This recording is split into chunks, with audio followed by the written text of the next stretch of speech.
ಹಾಕ್ಬಿಟ್ರು ದೊಡ್ಡ ದೊಡ್ಡ ಚೂಚಿ. ಅವಾಗೆ ನನ್ಗಪ್ಪ ಇದೇನಪ್ಪ ಇಂಥ ಮಗುಗೆ, ಈ ಸಣ್ಣ ಮಗುಗೆ ಈ ತರ ಚೂಚಿ ಚುಚ್ಚಿಬಿಟ್ರಲ್ಲ, ಕಾಲು ಆಡ್ಸೋಕ್ ಆಗ್ತಾ ಇಲ್ಲ, ಕೈ ಆಡ್ಸೋ ಎಲ್ಲಿ ತಂದು ನಾನು ಬಿಟ್ಟುಬಿಟ್ಟೆ. ದೇವ್ರು ಕೊಟ್ಟಿದ್ದ ಮಗುಗೆ, ಆ ಮಗು ತಂದು ನಾನು ಈ ಆಸ್ಪತ್ರೆಯಲ್ಲಿ ಈ ತರ ಹಿಂಸೆ ಕೊಡ್ತಾ ಇದ್ದೀನಲ್ಲ ಅಂತ ನನ್ನ ಮನಸ್ಸಲ್ಲಿ ಉಂಟುಬಿಡ್ತು.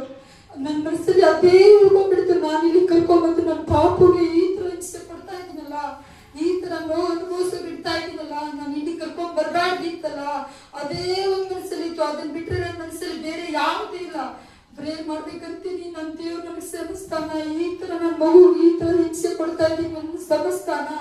ಈ ತರ ನಮ್ ಕರ್ಕೊಂಡ್ಬಂದು ಈ ಮಗುಗೆ ಈ ತರ ಎಲ್ಲಾ ಇದು ಟ್ರೀಟ್ಮೆಂಟ್ ಕೊಡ್ತಾ ಇದಾರೆ.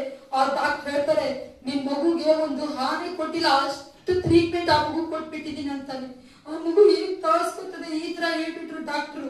ಆ ಮಗು ಹೇಗ್ ತಡ್ಕೊತದೆ, ಹಾನಿ ಕೊಟ್ಟಷ್ಟು ಟ್ರೀಟ್ಮೆಂಟ್ ಆ ಮಗು ಕೊಟ್ಟಿದ್ದೀನಿ ಅಂತ ಹೇಳ್ತಾ ಇದ್ರಲ್ಲ ಡಾಕ್ಟ್ರು. ಆ ಮಗು ಹೇಗ್ ತಡ್ಕೋಬೇಕು ಅಂತೇಳಿ ಇದೆಲ್ಲ ಮನ್ಸಲ್ಲಿ ಇದೇನಪ್ಪ, ನಾ ಕರ್ಕೊಂಡ್ಬಂದು ಈ ತರ ಆಗ್ತಾ ಇದೆಲ್ಲ ನನ್ನ ಮಗುಗೆ ಅಂತೇಳಿ ಇದೊಂದು ಭಯ. ಮತ್ತೆ ಆಮೇಲೆ ನಾನು ಚಚ್ಚನಿಗೆ ಫೋನ್ ಹಚ್ಚೋದು ನಾ ಪ್ರೇ ಮಾಡೋಣ, ಪಾಪ ಮೇಲೆ ತುಂಬಾ ಸೀರಿಯಸ್ ಇದೆ ಅಂತಾರೆ. ನಾ ಪ್ರೇ ಮಾಡೋಣ ಅಂತ ಈಗ ನಾನ್ ಪ್ರೇ ಮಾತ್ರ ಅನ್ನ ಪ್ರೇ ಮಾಡಿ ಹೇಳ್ತಿದೆ. ಪಾಪ ತುಂಬಾ ಸೀರಿಯಸ್ ಇದೆ, ನಾ ಪ್ರೇ ಮಾಡೋಣ ಅಂತೇಳಿ ಪದೇ ಹಚ್ಚೋದು, ಅನ್ನ ಪ್ರೇ ಮಾಡಿಸೋದು, ಪದೇ ಹಚ್ಚೋದು, ಪ್ರೇ ಮಾಡಿಸೋದು. ನನ್ಗೆ ಏನಾಗಲಕ್ಕ, ನೀ ಧೈರ್ಯವಾಗಿರು, ನಾನು ಪ್ರೇ ಮಾಡ್ತೀನಿ, ಪಾಪ ಆರಾಮಾಗಿರ್ತಕ್ಕ ಅಂತ ಅಣ್ಣ ಹೇಳೋರು. ಪಾಪ ಆರಾಮಾಗಿರ್ತ, ನೀ ಧೈರ್ಯ ತಗೋಕ, ಪಾಪ ಚೆನ್ನಾಗಾಗತ್ತಕ್ಕ ಅಂತ ಹೇಳಿ ಅಣ್ಣ ಹೇಳೋರು. ಏನು ನನ್ ದೇವ್ರು ನನ್ ಕೈ ಬಿಡಲ್ಲ, ನಂಬಿದ ದೇವ್ರು ನನ್ ಕೈ ಬಿಡಲ್ಲ ಅಂತ ಭರವಸೆ ಮೇಲೆ ಇದ್ದು. ಆದ್ರೆ ಒಂದೇ ಗೊಂದಲ ಏನಂದ್ರೆ, ನನ್ ಮಗುಗೆ ಕರ್ಕೊಂಡ್ ಬಂದು ನಾನು ಈಗ ಮಾಡ್ಬಿಟ್ನಲ್ಲ, ಈ ತರ ನೋವು ಅನುಭವಿಸೋ ಬಿಟ್ನಲ್ಲ ಈ ಪಾಪುಗೆ ಅಂತ ಹೇಳಿ ಅದೇ ಒಂದು ನೋವು ನನ್ನ ಜೀವನದಲ್ಲಿ ಅದೇ ಪದೇ ಕಾಡ್ತಾ ಇತ್ತು. ಅದ ಏನಾದ್ರೂ ನನ್ನ ದೇವ್ರ ನನ್ನ ಸಂಗಡ ಇರೋದಕ್ಕೆ ನನ್ನ ಮಗು ಈಗ ಉಳಿದಿದೆ.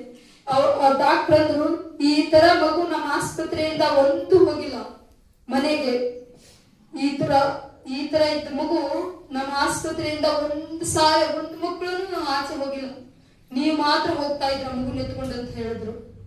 ಅದಕ್ಕೆ ದೇವರ ನಾಮಕ್ಕೆ ಸ್ತೋತ್ರ ಆಗ್ಲಿ ಅಂತ ಹೇಳಿ ಮತ್ತೆ ಡಾಕ್ಟರ್ ಹೇಳ್ತಾರೆ, ಈ ಮಗು ಉಳಿಯಲ್ಲ, ಈ ಮಗುಗೆ ಬ್ಲಡ್ ಹೋಗ್ತಾ ಇದೆ ಅಂತ ಹೇಳಿದ್ರು.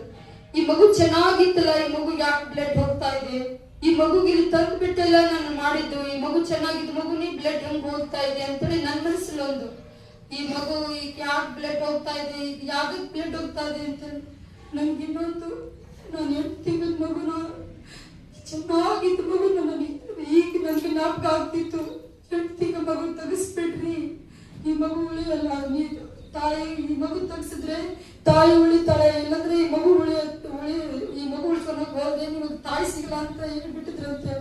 ನಾನು ಅವಾಗ್ಲೇ ನಂದು ಗಟ್ಟಿ ಮನಸ್ಸು ಮಾಡ್ಕೊಂಡು ನನ್ನ ಮಗು ನನ್ಗೆ ಬೇಕು, ನಾನು ಏನಾಗಲ್ಲ ಅಂತ ಹೇಳಿದ್ರೆ, ಈ ಮಗು ಎಲ್ಲ ಮಗುಗಳಲ್ಲಿ ಚೆನ್ನಾಗಿತ್ತಿತ್ತೋ ಏನೋ ಅಂತ ಅದೊಂದು ಭಾವನೆ ನನ್ನ ಹುಟ್ಟು ಬಂತು. ಯಾಕ ಮಗುನ ತೆಗ್ಸಿದ್ನೋ, ಯಾಕಾದ್ರೆ 8 ತಿಂಗಳ ಮಗುನ ತೆಗ್ಸಿದ್ನೋ ಅನ್ನೋ ಅನುಭವನು ನನ್ನಲ್ಲಿ ಸ್ಟಾರ್ಟ್ ಆಗೋಕೆ ಶುರುವಾಯ್ತು. ನಾ ಮಗು ತೆಗಿಸ್ತಿಲ್ಲ ಅಂದ್ರೆ ಈ ಎಲ್ಲ ಆಪತ್ತುಗಳು ಈ ಮಗು